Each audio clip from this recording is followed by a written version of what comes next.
Good afternoon, good afternoon, good afternoon. It is Tuesday, which means it's time to talk to me. And of course, y'all know this is like the best Tuesday of the whole year, right? Um, I think I picked Tuesdays because I like tacos. Does that make sense to anybody other than me? Um, I hope that makes sense to you, Pete. But I realize I like tacos, and that's probably why I put Talk to Me Tuesday instead of like Talk to Me Thursday, like Friday Junior. It could be like Fun Day with Friday Junior, but it's not. It's Talk to Me Tuesday. So I'm gonna give people a few seconds to jump on here. I know I missed some messages yesterday, last week. So I'm giving folks a little bit of time to get on here, and then we're gonna talk because this week is really important to me. It is. We're gonna talk about the process. So this was really funny story. I was talking to a lady in the gym, and she was telling me how she's so frustrated with her process because she's been going to the gym regularly and she's been trying to lose weight, and she's only lost like 1 or 2 pounds a week for like the last month. And I get it, that's like 4 to 8 pounds. And if I'm getting up 5 days a week and doing 30 minutes to an hour, that might be a little frustrating. And what I told her is, you got to look at the long view. How much weight are you trying to lose? She said, I only want to lose like 60 pounds. And I said, so pound a week, 2 pounds a week, 30 weeks, a little more than half a year, and you're where you want to be for the rest of your life.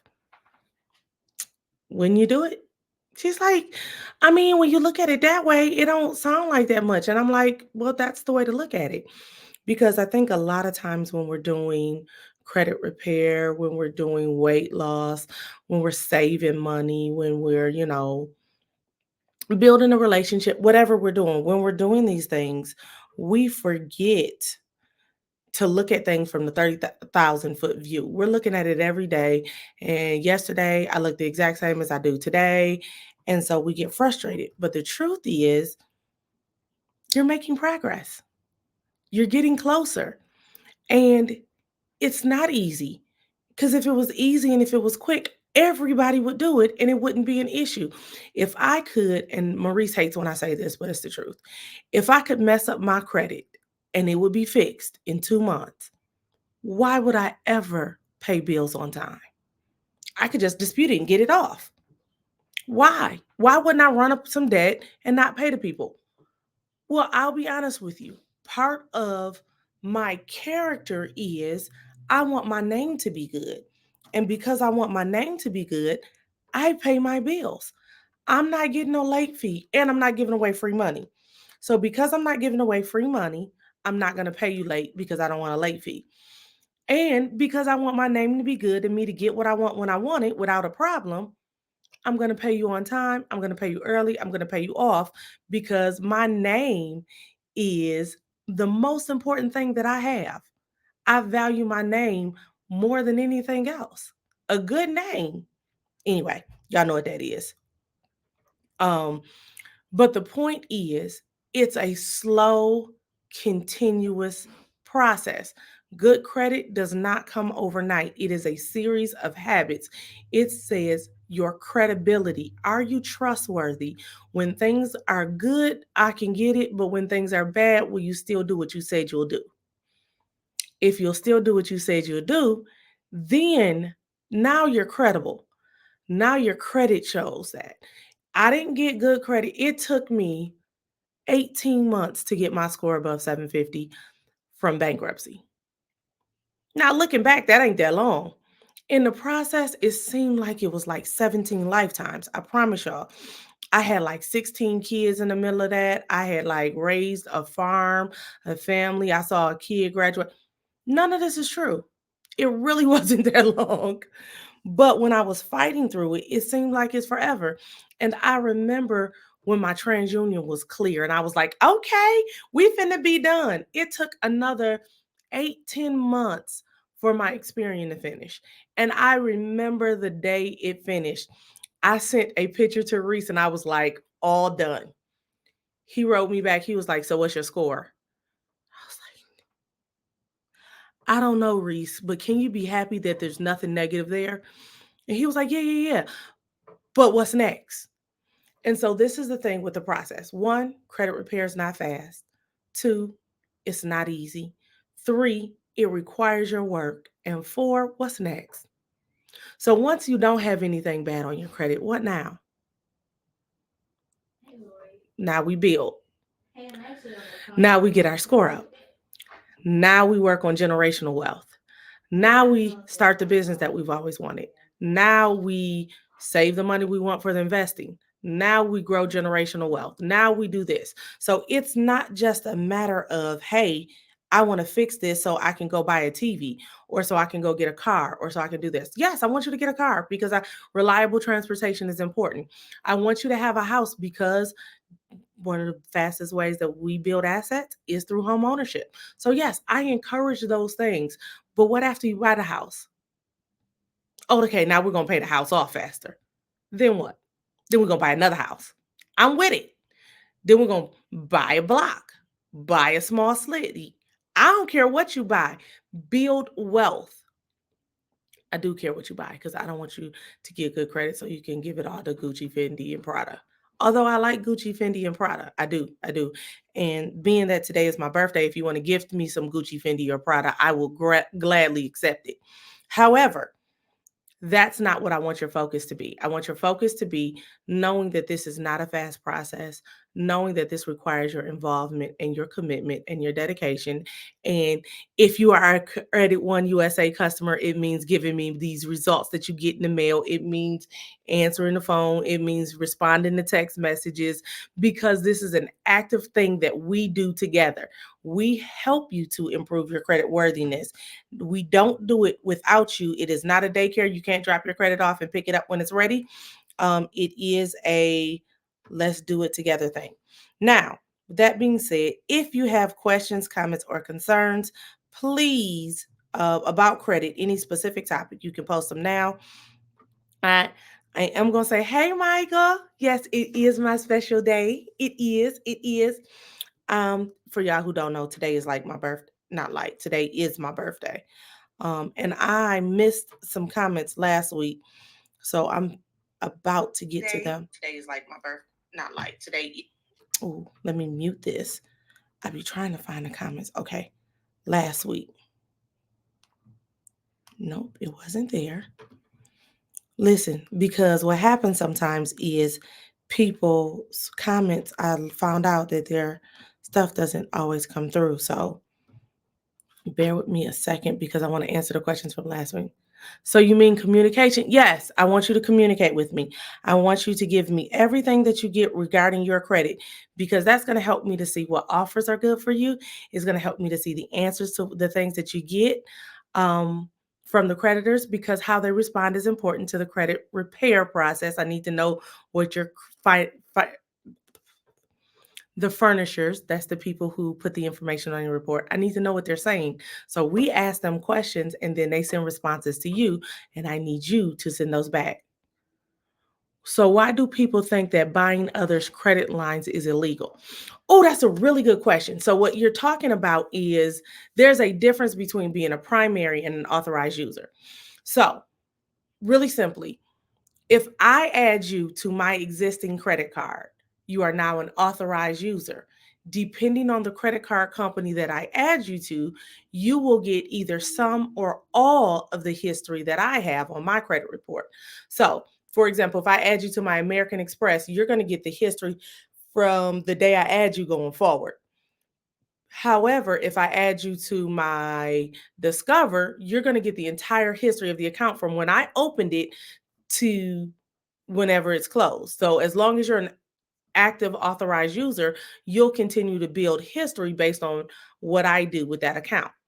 That's okay. That's legal.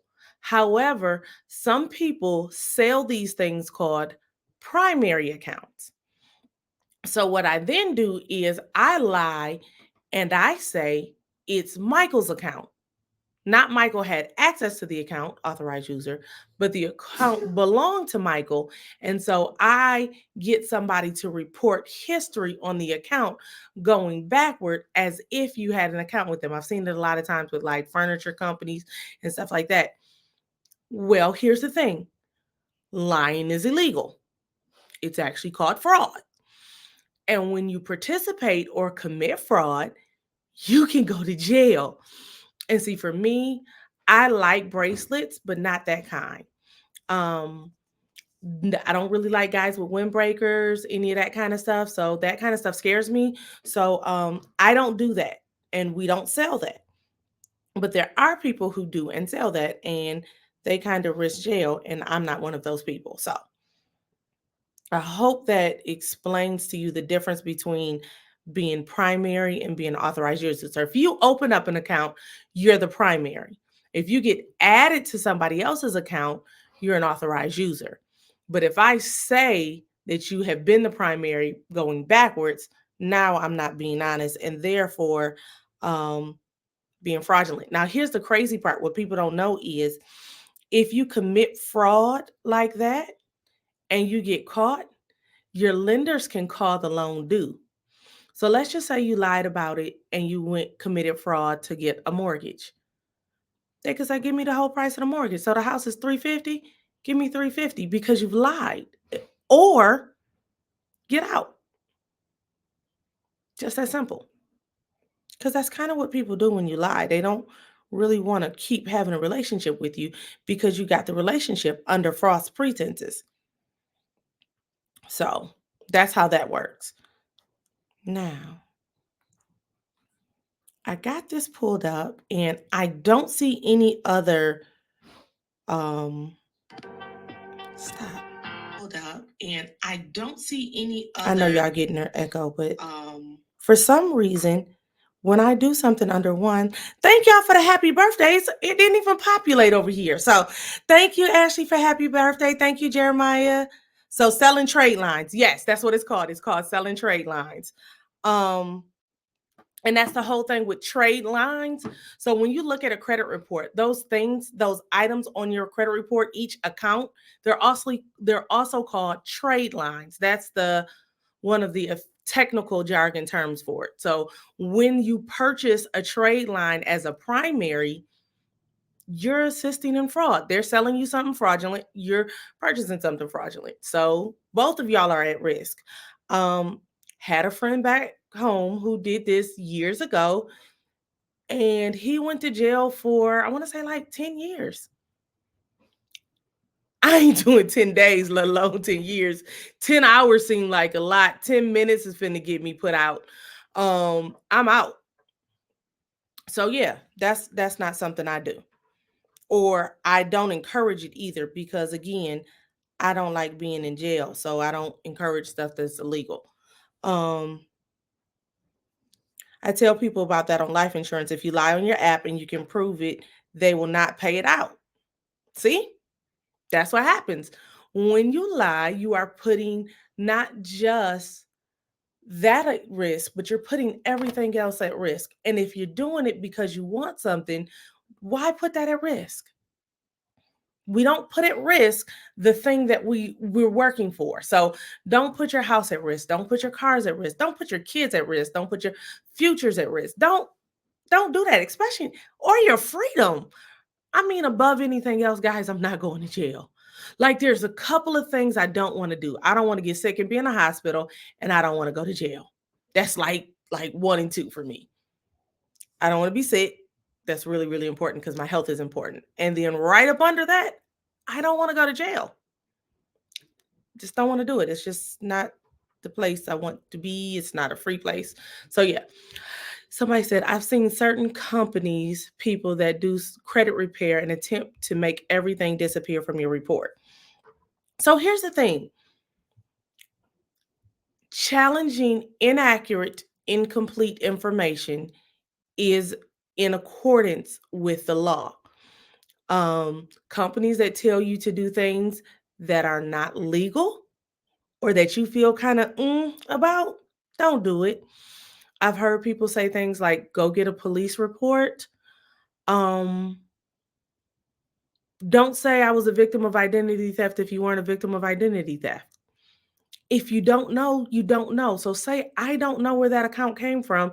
I need you to prove it. You can do that. You can ask for validation of debt. And a lot of the things that people try to do illegally, you can do them legally.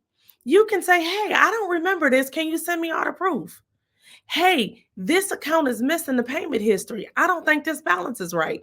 Show me where I didn't do this. Show me this. You can do that. And that's a legal way of asking for validation of the debt. That's a legal way for them to say, I'm challenging the payment history. And getting things like that ignored, if you ask that and they don't respond or they don't validate it and they don't prove it and they continue to report inaccurate or incomplete information, you may have grounds for a lawsuit, even if some of the information is correct, simply because not marking accounts in dispute after they've been disputed, um, providing inaccurate information, providing incomplete information. All of these things are violations to the Fair Debt Collections Practices Act, the Fair Credit Reporting Act. There's about 1,000 other ones, E8. Yeah, it's a whole bunch of different sections in there, stuff like that. But these are violations, and most violations come with legal recourse, aka lawsuit ability. So, what you don't want to do is risk all of that when you did have a good case on a lie. So slow progress is better than no progress. The question is, if you dispute something and it's removed, can they sell the account to another company and it comes back? If so, what's the benefit of disputing? So here's the thing. You're disputing information because it is inaccurate or incomplete, or it's not valid. So for example, let's just say I had a bill with ABC Medical, and they report the bill for $700, and I know my insurance paid on it, and it was only supposed to be 200 bucks. Well, they're reporting inaccurate information. I dispute it and I say, hey, I don't think the balance is right. ABC collection company could be like, I ain't finna deal with this. Y'all take your debt back. And so they delete it. And then ABC, the medical company says, well, we're going to talk to Franklin Collections and get them to do it. Well, they can absolutely report it again, but then we say, hey, I don't think this is correct. And not only am I going to send it to Franklin Collections, I'm also going to send it to ABC Medical because ABC Medical is hiring Franklin Collections to collect on this debt. And the thing is, if you keep telling people lies about me, I'm going to sue you. And I'm going to sue the person who's lying. But I'm going to sue you because you keep starting to lie. See how that works? It seems a little weird, but that's kind of how it works in the credit repairing system. And in the credit system, exactly. You don't just have legal recourse for the person telling a lie, you get legal recourse for the person who started the lie. So that's where you kind of want to get in. And that's the benefit of disputing. The benefit of disputing is one, I want to stop the lie because the lie hurts me. And two, I want to stop the lie forever. Now, the other side of it is if it's accurate and you dispute it and you get it removed, why aren't you taking care of the bill? Because think about it on the other side of this. If you went to the doctor and the doctor performed a surgery and saved your life, and he sends you a bill and you ain't gonna pay him at all, how likely is the doctor to want to do that again? If you go to work and it's payday and your boss don't pay you, are you coming back to work the next week? Do you trust that job anymore? That's the thing. You can't have good credit and not pay your bills. You can't because credit says, I will pay. Credit says, thank you for doing this for me. Hey, bro, can I borrow 500 bucks? I want you to give me back $500. But if I say, bro, if I give you this 500, it's going to cost you 750, you be like, okay, cool. And then you be like, nah, I don't think it's fair if I give you more than $300. Excuse me? Well, it's been 4 years, so yeah, I'll take the $300. But can you ever borrow money from me again? No, homie, not at all. I don't care what it is. All you need is 20 bucks. Get somebody else to do it. I ain't doing it. So I know this was a lot, and I know this is more than what I normally do, but I wanted to make sure I answered everybody's questions. Um, so really quickly, credit repair is not fast. It's not easy. It's something that requires you to be involved in it. Always be involved in your credit repair process. Don't let somebody take your credit in your name and run off with it, and then you check back in on it and make sure it's okay. No, no, no. This is yours. Your name is the most important thing that you have. It follows you everywhere, and they're going to make all kind of decisions about you based on that. So make sure you take care of your name and protect it. That's the first thing. Um, Follow up, follow through, check your reports, check in with your credit repair agency or whoever is assisting you. Follow your credit. This is going to follow you for the rest of your life. There's no way to not have your credit follow you. Change your name, it follows you. Change your social, and it still follows you. Change your identity, and it's still coming with you guys. Credit follows you, and it's a behavior, and it is based on a behavior and a system of habits. If you need help to manage your credit better, if you need help understanding how the system works, if you need help with bills, if you need to know how do I pay my bills and you need a budget, or as I like to call it, a savings and spending plan. If you need to know how to pay down your debt, the snowball method is one of my favorites. I use a modified version. If you need help with that or anything else related to credit, you can always call us, email us, send us a note through your portal, text. If you're a client, send us a note through your portal. You can text us. You can hit us up right here on Facebook or Instagram. We respond. I'm sometimes a little bit slow, but I do respond. And I do want to make sure that you're doing what it takes to improve your credit, because yes, it might be 1 or 2 points a week, but in a year, that's 104 points. And how much further will that put you to your goal? And the truth is, if you keep working at it, I don't care how horrible your credit is. If you make a decision and make a commitment to work at it, and you do it routinely and consistently and regularly, you will get there. And not only will you get there, you'll stay there, and you'll get better and better. And eventually you'll have everything that you want. It's a process, and it's proven over and over and over again. And you can do it. So join me next week for Talk to Me Tuesday. Thank you all for the wonderful birthday wishes. Thank you, thank you, thank you. I am going to have a terrific Taco Tuesday. Um, and I appreciate it. If you have questions, comments, concerns, always hit us up. You see www.creditoneUSA.com, 855-273-3663, or you can inbox us at Consumers Unlimited, Credit One USA, or you can inbox me directly. Thank you guys, and I'll see you next week. Bye.